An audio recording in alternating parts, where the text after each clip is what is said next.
everyone, my name is Lindsay. I will be discussing the roles of the suggestibility of interrogations and the makings of false memories. So definitely dealing with people that have confessed to committing a crime that they did not commit, especially the ones that are from false memories. So I wanted to begin by introducing you guys to Henry Lucas. He is the most common subject of this research. He confessed to 600 murders and claimed that he had a memory of doing all of that. In reality, he only committed 3 murders. So he is very interesting when it comes to studying this. There are 3 types of false confessions. There's voluntary, which deals with more of the mental state of the person. Cohenhurst compliant is more complying with the police. And then Cohenhurst internalized is from a false memory, actually believing you committed a crime that you did not commit. So, who's more vulnerable for these kind of confessions? Definitely people with personality disorders, low socialization in childhood, low self-esteem, and low IQ. Those are all big characteristics people will share. Um, Here's an example of Henry Lucas's personalities.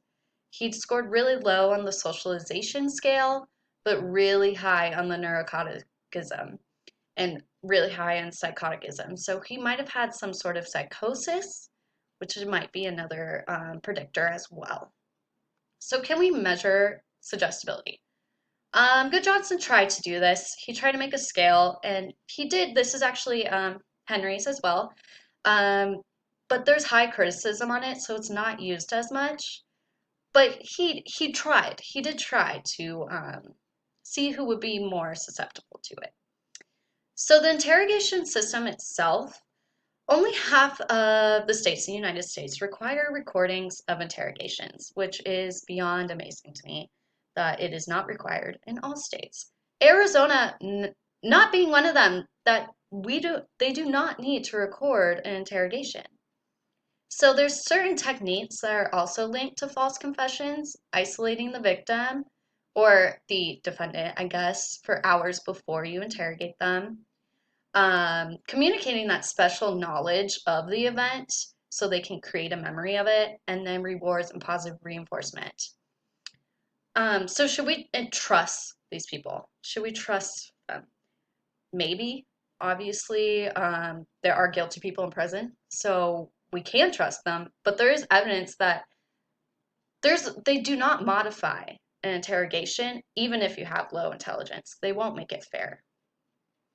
So the conclusion to this is that there is evidence that interrogation techniques will produce false memories in innocent people. Um, and there's also attempts to measure, like the scale, there are attempts to measure who would be more susceptible to it, but it's not used as much as it should be. This is just another thing I wanted to add. It wasn't really a part of my presentation, but if you're interested in Henry Lee Lucas, there is a documentary on him on Netflix. It is very good. It's called The Confession Killer, so I definitely recommend checking that out. And then here are the references as well. Thank you.